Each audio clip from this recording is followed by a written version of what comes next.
Yo, YOOOO, what's up? People and possibly sentient furniture. It's me, your forever gum-chewing hamster. And yeah, I'll be chomping this gum non-stop while I entertain you with the weirdest, dumbest, deepest nonsense my little furry brain can come up with. No logic, no breaks, just pure chaos and chewy wisdom. Buckle up. We're diving straight into the hamster hole of thought. You really thought the gum would run out? Buddy, this hamster could chew through a philosophy degree and still have room for a bag of marshmallows and 3 episodes of existential dread. So buckle up, Buttercrust, because the spiral continues, and I brought imaginary snacks for the whole class. Let's talk about chairs. Not just any chairs, wobbly chairs, the ones that betray you in silence. You sit down thinking it's going to support your dreams and back problems. But nope, it wobbles once, and now you're in a cold war with furniture. You spend the next 30 minutes subtly adjusting your weight like a confused flamingo, pretending it's fine, while your spine files a complaint with the universe. And what is the deal with that one random leg that's shorter than the rest? Like, did the chair age unevenly? Is this puberty for furniture? Because honestly, same. Also, raisins. Why are they always sneaking into places they don't belong? Ooh, look at me. I'm in your cookie now. Nitrogen monoxide. You are not chocolate. Stop impersonating the heroes. Raisins are basically edible plot twists. You take a bite, expecting joy, and boom, betrayal. And don't give me that they're healthy nonsense. You know what else is healthy? Emotional boundaries. And raisins clearly don't have those. By the way, I've decided that calendars are actually passive-aggressive tools of time shaming. Oh look, it's the 23rd already. What have you accomplished this month? Calm down, rectangle of numbered anxiety. Maybe I just needed 16 naps and a deep conversation with my ceiling. That's personal growth. Also, does anyone actually know what a QR code is made of? Like, how do those little black and white cubes somehow teleport your phone to a menu, a payment screen, or, worst of all, a PDF? Magic. I don't trust it. It's like witchcraft for Wi-Fi. Every time I scan one, I'm convinced I'm summoning a digital cryptid from the shadow web. And sometimes it works. Sometimes it doesn't. Sometimes it takes you to a website that hasn't been updated since dinosaurs had Facebook. It's a gamble every time. And don't get me started on escalators. You ever get on one and suddenly forget how to walk? It's like, okay, legs, we're moving, but not really. The top step is always a boss level 2. You either glide off like a majestic shopping wizard, or trip slightly and pretend it was on purpose while mumbling, gravity. Meanwhile, there's always that one person who walks up the moving escalator just to feel superior. Yeah, bro, we see you. Enjoy your cardio on the conveyor belt of shame. Anyway, at what point did we decide that spoons weren't cool enough to have their own sharp version? Forks got sporks. Knives got those little cheese daggers. But spoons, they just exist. Quietly, softly, collecting soup like tiny silver therapists. I want more for spoons. Let them live. Give them personalities. Like one that only scoops cold cereal and judges you for reheating pizza with a hairdryer. Don't ask. It was a weird day. Also, socks that disappear. You put to it. You get one out. The math doesn't math. Somewhere out there is a sock dimension where all the lonely ones go. And they're having parties. Sock raves. Sock parliaments. Sock revolutions. I bet they've built a society, probably more stable than ours, ruled by a wise old tube sock named Gerald. He probably speaks in lint and static electricity. And explain this to me. Why does fast food become slow? Food the moment you're starving? You order one sad burger and fries, and suddenly they're crafting it by hand, using ancient culinary scrolls. But the moment you don't want anything, there's a full meal in your hands before you've even finished the sentence. Like the fry machine is hooked to a guilt sensor. Oh, you're on a diet. Here's extra sauce and the smell of deep-fried dreams. Have you ever looked at a light switch and just forgotten how it works? Like your hand hovers there for 2 seconds and your brain short-circuits. Do I push up or down? What even is light? Am I in a simulation? Is my hand real? And suddenly you're spiraling while standing in the dark holding a slice of bread. Speaking of which, why is it always so hard to figure out where the bread bag twist tie starts? It's like the Gordian knot of breakfast.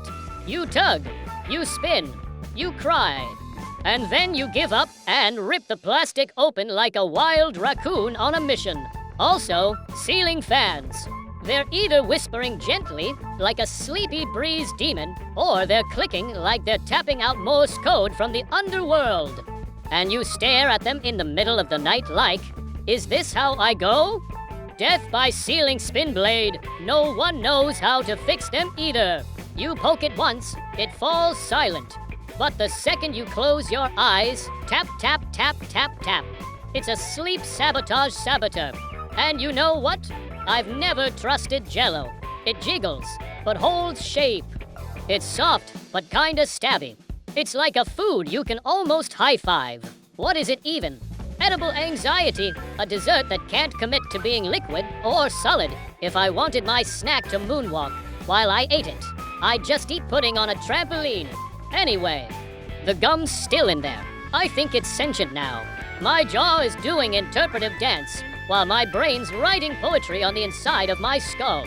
And I haven't even begun to unravel the mysteries of uneven socks, soup physics, or the dark power of public restroom hand dryers that sound like jet engines from the future. So yeah, we keep going. We always keep going. Because when you're a hamster in a wheel made of caffeine, brain static, and infinite gum, the journey never ends. You're still here, brave soul. Either you've transcended reality, or your brain's as scrambled as mine. And honestly, welcome. This is the infinite wheel. I run, you listen, the gum chews itself. Time folds like a badly made omelet. Let's keep spiraling, baby. You ever wonder if mirrors are just portals to another dimension, but the person on the other side is way more put together than you? Like, while you're standing there blinking at your reflection like a confused raccoon at 7 a.m., Mirror You is sipping espresso and giving TED Talks on self-discipline. Meanwhile, Real You is still trying to figure out if that pimple is real or just emotional baggage manifesting. I swear sometimes my reflection looks at me like it's disappointed. Again with the hoodie. Really? And that hair? Are we okay? Or are we buffering emotionally? And don't even get me started on pillows. You buy one, it's fluffy, a cloud, a dream. 2 weeks later, it's given up on life, and now feels like a folded towel full of regrets. No support, just sadness. And then you pile 6 pillows on your bed like some soft throne of indecision. But still only use the corner of one. The rest? Decoration. For who? You, the dust mites. Some secret pillow society evaluating your comfort aesthetic. Also, pens. Pens are liars. They work great until you need to sign something important. Then suddenly they're like, nah bro, I'm on vacation. Scribble some ink spaghetti while you suffer. You shake it. You tap it. You scribble madly like you're trying to draw the ancient sigil of flow. Nothing. But leave it on a desk for 2 hours. Boom! Picasso mode. Trader Dot and cereal. Oh, cereal. Why does it have like for seconds of perfect? Crunch time before it turns into warm sadness stew. You blink, and now your spoon is navigating a mushy swamp of regret. You either eat like lightning or suffer the consequences. But heaven help you if you try to talk during cereal time. 1 sentence, and it's over. Soggyville. Population. You. Also, I have a theory. Flies are government agents. Think about it. They show up out of nowhere, dodge all your attempts to catch them, stare at you from weird angles like they're scanning your soul, and they disappear the second someone else enters the room. You try to explain it, and everyone's like, there's no fly. But you know, that thing was judging your snack choices and taking notes for its fly overlords. And while we're exposing secrets, why does toast have a timing mechanism more precise than NASA rockets? 1 second it's pale bread, next second it's carbon. There's no in between. You try to save it and end up doing that thing where you scrape it with a butter knife, like you're filing down a crime scene. Then you eat it anyway, pretending the burned parts give it character. You liar. Also, vending machines. Literal, high-stakes games of fate. You put your money in, press the button, and pray. Sometimes it gives you your snack. Sometimes it just thinks about it. You hear the gears work, feel your heart pause. And then, nothing. The snack hangs there, taunting you from behind the glass like, dance mortal. And now you're shaking the machine, negotiating with a rectangle, questioning your life. Eventually, you walk away snackless, slightly humiliated. And the person behind you walks up and gets your item for free. That's betrayal. That's pain. Also, bubbles. Why are they so magical and pointless at the same time? You blow them, they float for 5 seconds, and then, pop, that's it. That's the whole career arc. Like a soap opera written by toddlers. Beautiful, tragic, meaningless. I love it. And don't think I forgot about the socks that twist inside your shoe mid-walk. 1 minute you're fine. Next minute you're walking on a sock burrito and pretending it doesn't bother you. But it does. Oh, it does. You try to fix it discreetly like a spy disarming a sock bomb. But no, it's into deep now. The sock has chosen chaos. Also, and hear me on this, why do we call it sleeping like a baby? Babies wake up screaming. You wanna impress me? Sleep like a teenager after gym class. That's elite. That's coma mode. That's I didn't even move for 12 hours, and now my face is molded into the pillow type of sleep. That's the dream. Also, elevators. Little anxiety boxes that decide your social fate. You get in with someone, and suddenly your ability to make eye contact is gone. Do you nod? Say hi. Pretend the buttons are fascinating? Meanwhile, the ride takes 17 years, even though it's only for floors. And if you push the close button and lock eyes with someone still walking up, that's emotional warfare. Anyway, I should probably stop before my brain fully unravels, like a spaghetti noodle in a tumble dryer. But oh wait, what's that? The gum's still alive. My jaw's still bouncing, and I've just remembered. The entire conspiracy involving left-handed scissors, haunted microwaves, and why pickles are cucumbers that survived a spa day and came back different. So yeah, we're not done yet. Not even close. Still chewing. Still spiraling. Still somehow uncovering the dark truths of everyday objects, like a hamster Sherlock on a sugar high. You ever open the fridge, stare inside for 5 full minutes, and then walk away without taking anything? Like what were we even doing? Grocery window shopping? Reconnecting with the dairy section spiritually? Sometimes I just stand there like the answer to my entire life is hidden somewhere between the mustard and that mysterious container I'm too scared to open. Maybe enlightenment is in the fridge. Maybe that's why it hums. It's not broken. It's meditating. And let's talk about stairs. Stairs are just judgmental little ledges pretending to be exercise. Wanna go up? Prove it.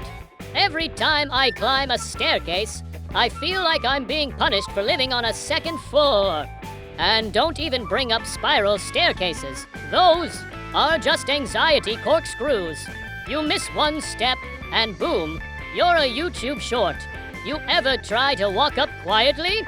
Can't. Impossible. Your knees suddenly sound like microwave popcorn. Also, I don't trust smoothies. They pretend to be healthy, but they're basically fruit soup with a sugar agenda. And half the time they're green, and we all just accept that. Like, yeah, sure, this pond sludge will heal me. Why does something that tastes like banana sadness always cost like $9? You drink it and still feel empty. Not emotionally. Physically, because they're 95% air. Like, I didn't order a cloud. I wanted lunch. Okay, next conspiracy, clothes hangers. You put them in your closet like civilized beings. And then somehow they multiply and tangle into a twisted jungle gym of wire chaos. One falls, and suddenly 5 others follow like it's a group thrust exercise. And those thin metal ones, they're not hangers. They're clothes traps. You try to remove one shirt, and now your entire wardrobe's on the floor like a drama queen. Also, toothpaste. Why does it have to squirt like that? One tiny bit of pressure, and suddenly it's Niagara Falls of minty regret. And why is the cap always lost? It was just there.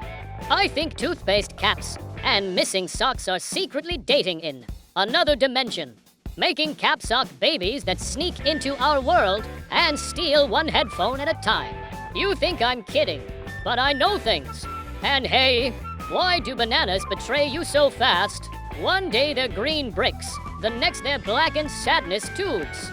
There's like a 4-hour window of perfection, and if you miss it, it's banana, bread or bust. I've never felt more pressure in my life than when I see 3 bananas starting to freckle like they're aging in real time. Use us or feel the guilt.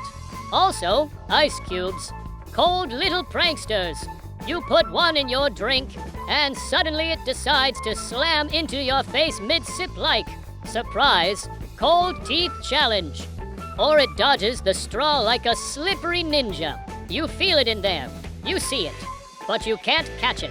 It's playing games. Ice cubes are just water that learned PARKOUR dot, and oh, don't even get me started on receipts.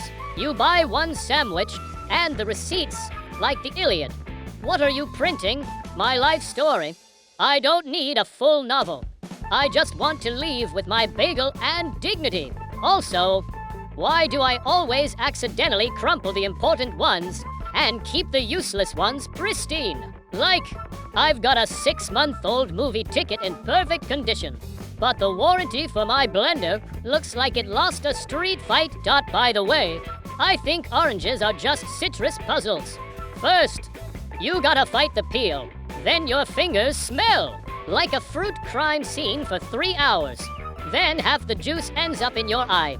And finally, the little stringy bits. What are those? Orange spider webs? Fruit floss? Nature's confetti? I don't know. I eat them anyway. I accept the chaos. That's what growth looks like. Also, escalators. The fancy stairs. The lazy hero's choice. But real talk, you ever step on one and suddenly question everything about your balance, your foot placement, your future, your coordination? Like, do I just stand here? Do I move? What if it stops while I'm on it? Do I die? Escalators turn us all into existential philosophers for 14 seconds. And yo, umbrellas. I don't trust them. One gust of wind, and they go full drama mode, flipping inside out like they've been cursed. You ever seen a grown person wrestle an umbrella in the rain? That's not weather. That's battle. It's you versus the elements. Versus bad engineering. Okay, but here's a deep one. Why does shampoo always say rinse and repeat? Is that a trick? Are we just shampooing forever? Are we trapped in an infinite lather loop? Who benefits from this big conditioner? Someone's getting rich while I'm turning my shower into a bubble concert every morning. Anyway, I should probably stop, but haha, nope. I'm just hitting my mental stride. Next time we're gonna talk about paper clips, dreams that feel too real, the mystery of why toast always lands butter side down, and whether or not your cat actually respects you or is just tolerating your presence like a weird roommate. So buckle up. Gums still chewing, neurons still sparking, and the monologue wheel is still spinning. To be continued, obviously. Still chewing, still going. Brain still bouncing like a ping pong ball in a blender. You ever notice how when you're trying to remember something important, like really important, life or death level, like where did I hide the emergency? Snacks, your brain just goes, nope. But here's the theme song from a cereal commercial you heard in 2009. Like, thanks, brain. That's super helpful. Great use of memory real estate. Meanwhile, I can't even remember if I fed myself or just stared longingly at a picture of lasagna for 15 minutes dot. And speaking of food, why are leftovers so dramatic? They sit in the fridge like royalty. Oh, I'm spaghetti from 2 days ago. Eat me or else. But the moment you heat them up, it's never the same. It's like the soul left the food. You microwave pizza, and it turns into a cardboard disc with cheese that squeaks when you chew. How? It was perfect yesterday. And why do leftovers always come in those mysterious containers that you can't see through? It's like a culinary gamble. Could be stew. Could be regret. Also, buttons. Literal clothing buttons. Why do they always know when to betray you? Everything's fine. Your outfit's holding together. And then, pop, that one middle button decides, nah, I'm done. I retire now. Now you're holding your jacket like a sandwich wrap and pretending everything is cool. It's not. It's drafty. Buttons are low-key agents of chaos. Meanwhile, zippers are over there like, bro, I got this, and then jam at the worst possible moment. Always at the top. Always. Every zipper is just one mood swing away from becoming a paperweight. And listen, I got beef with spoons now too. Yeah, I said it. Not all spoons, just the tiny ones.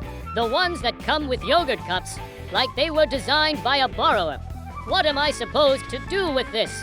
Stir-ho, eat in slow motion like I'm in a sad movie montage. I need efficiency. I need speed. I need a scoop, not a suggestion. Also, rubber bands. They always break when you're trying to hold something important together. But somehow never when you're just fidgeting with one. Oh no, then they're invincible, eternal. They stretch like they've been blessed by the gods. But try to organize your life with them, snap. Instantly. Rubber bands are petty. They know when you need them most. Speaking of petty, why are pencils still a thing? We have pens, we have phones, we have the cloud. But new pencils are still out here like, what if I just erased part of your dignity? And that eraser lies. It either smears the mistake into a sad gray ghost or just rips the paper like oops. Guess you're living with that now. Thanks a lot, little pink saboteur. You ever drop a remote between couch cushions and it just vanishes? Like it fell into a black hole of potato chips and loose change. And you dig and somehow find a fork, a paperclip, 3 Lego bricks, and ancient receipts from a store that doesn't exist anymore. But no remote. Then, hours later, it's magically sitting on the coffee table. Like it never left. Like it gaslights you into doubting reality. That's remote energy. Sneaky, smug, always watching. And here's the thing. Why do we even say sleep like a baby? Babies don't sleep. Babies are up at 3 a.m. yelling about milk and existential dread. If anything, I want to sleep like a cat. Anywhere, anytime, no shame, 17 naps a day. Fully stretched out like they pay rent. Cat life is the dream. No deadlines, just vibes. Also, calendars are so smug. Hanging there on the wall, pretending to organize your life. But half the time, you forget to flip the page, and now it's July, but your calendar still says May and you're questioning everything. Meanwhile, planner people, respect. If you actually write in your planner and stick to it, you deserve a trophy made of post-it notes and caffeinated glory. I tried once, bought a whole planner, used it for 2 days. Now it's a coaster for regrets. And elevators, why do they have that one button you never press? Like fireman's override or bell. I'm always so tempted.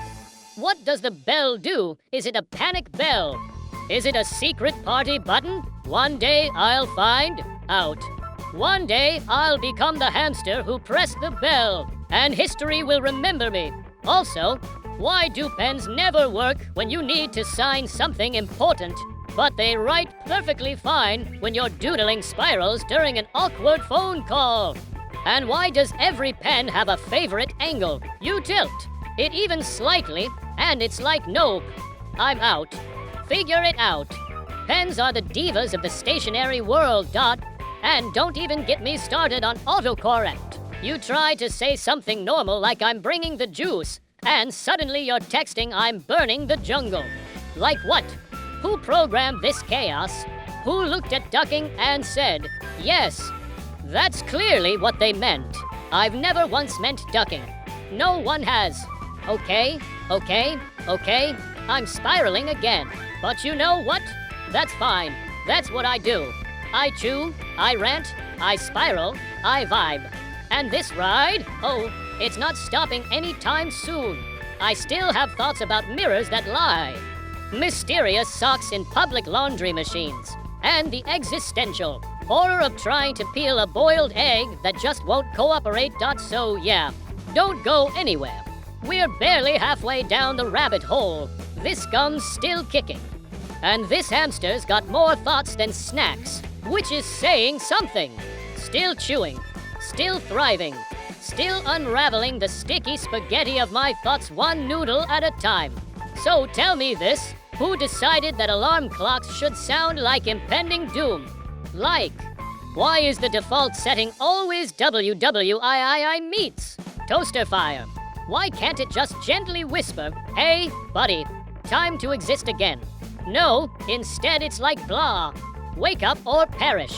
And you jolt awake, heart rate at hummingbird levels. Convinced you're being chased by wolves. I mean, I'm just trying to start my day, not survive an action movie. And can we talk about toothpaste? The way it betrays you when you're in a rush. You squeeze gently like a civilized being, and nothing comes out. You squeeze harder. Suddenly, you've got a minty avalanche. Half of it lands on your shirt, the sink, possibly another dimension. You spend the next 5 minutes chasing a slippery worm of foam around the drain while questioning every decision that led you to this point. And the cap, it's just gone. It vanished. It's probably chilling with all those lost pen caps and the mysterious sock dimension overlord. Speaking of socks, why do they escape in pairs but return solo like they've been through something? Like, one comes back stretched, slightly, damp, weirdly wise, and the other, vanished, gone to start a new life as a dust bunny cult leader. And then you're left with a drawer full of orphans. Sock limbo, a cotton purgatory. I've got a whole bag called Maybe Matches, and it's basically just fabric speed dating every morning. No one ever finds love. They just tolerate each other for the sake of my ankles. Also, explain this. Why do we say it's raining cats and dogs? I've never seen either fall from the sky. If anything, rain feels more like a billion tiny, angry jellyfish slapping you repeatedly while the wind screams in your face like it's trying to collect unpaid rent. And umbrellas, don't even get me started. They're either too tiny to protect your whole existence, or they flip inside out like they're auditioning for an interpretive dance troupe. Once the umbrella turns into a sad metal tulip, that's it. You just walk in the rain, accepting defeat. Ever tried eating cereal without a spoon? I did. Once. I won't talk about it. It haunts me. But speaking of cereal, those toy surprises, they used to be elite. Mini puzzles, tiny figures, weird decoder rings. Now it's just QR codes that lead to disappointment. I miss the days of choking hazards. That was real treasure. You risked your windpipe for a plastic dinosaur, and it meant something. And public benches, why are they either so cold your soul leaves your body, or so hot they practically sear your hamstrings into bacon? There's no in-between. And they always have one mystery stain. Just one. And you're like, could be juice. Could be 2016. And why do pigeons always gather near them like they're waiting for a prophecy to be fulfilled? Pigeons are the background NPCs of real life. Always watching, judging, probably plotting. I don't trust a bird that walks more than it flies. That's suspicious behavior. And what's the deal with salad dressing packets? You try to open one, and it explodes like a condiment grenade. You end up with balsamic behind your ear and wrench in your shoe. It's like the packet knew. Your white shirt was nearby. And chopsticks, I respect them, but why do they make me feel like I'm trying to perform surgery on noodles? It's food, not brain surgery. I'm just trying to lift one single roll, and suddenly I'm playing culinary Jenga in front of her. Judgmental. Waiter.o. Here's a theory. Every shopping cart has a personality. There's the smooth one that glides like a shopping cloud. And then there's the wobbler. You know the one. One wheel is having a meltdown. Another is squeaking like a stressed mouse. And it somehow veers hard left no matter what you do. You end up drifting through aisle 5 like it's a Tokyo racing scene, just trying to buy crackers. And why does every charger wire eventually become a fragile whisper of its former self? Like it starts strong, new, confident, full of potential.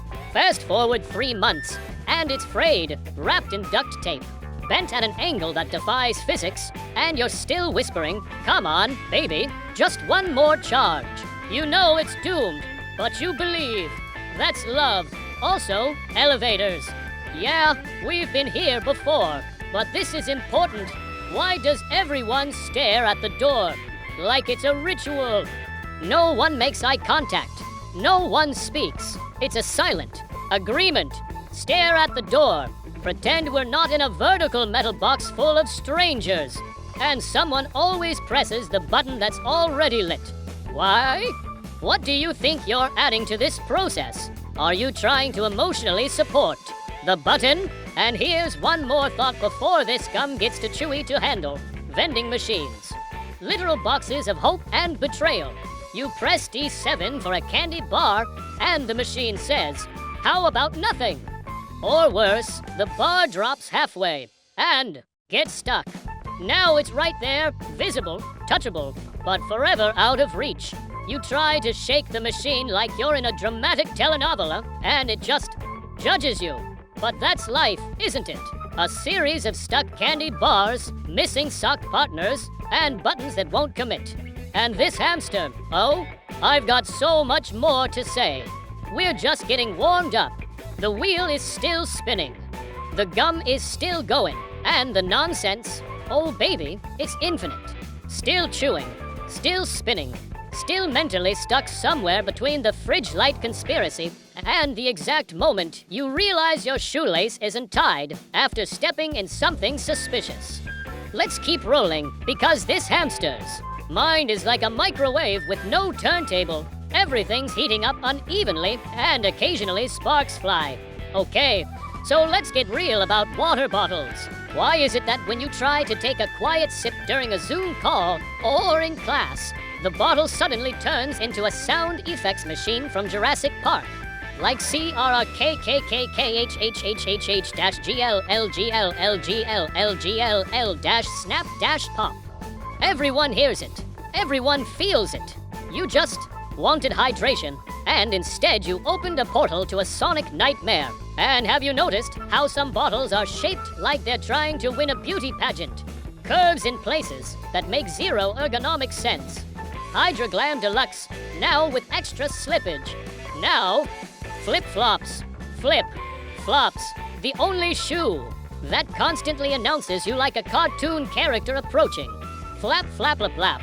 You can't sneak up on anyone. You could be in a stealth mission, and the shoes would be like, "Here comes the beach goblin." And the moment they get wet, oh buddy, it's game over. It's Slipknot, but without the band. Just the slip. You're one puddle away from becoming a meme. Ever sat on a bean bag that's too aggressive? One of those overfilled ones where you kinda hover on top instead of sinking in, and you have to pretend you're chill while your spine's negotiating a peace treaty with your dignity. Or worse, the underfilled ones. You sit. You fall through like you're entering another dimension, made entirely of regret and sad styrofoam beans. And getting out of a bean bag, that's a full workout. You don't stand up. You emerge like a confused walrus trying to rejoin land society. And now let's hit the topic of shampoo math. The bottle says use a dime-sized amount. A dime! On what? A hamster scalp. Buddy, my hair eats that like a pre-snack. 8. If you made it this far, congrats, your brain is now at least 12% more chaotic. But don't go thinking this was the end. Nah. This was just a warm-up. A little taste of the gum-flavored madness. I'll be back, still. Chewing, still rambling, still spinning wild thoughts like a hamster in a blender of ideas.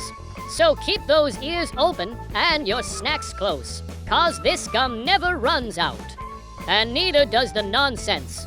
See you in the next round of brain spaghetti. Stay weird.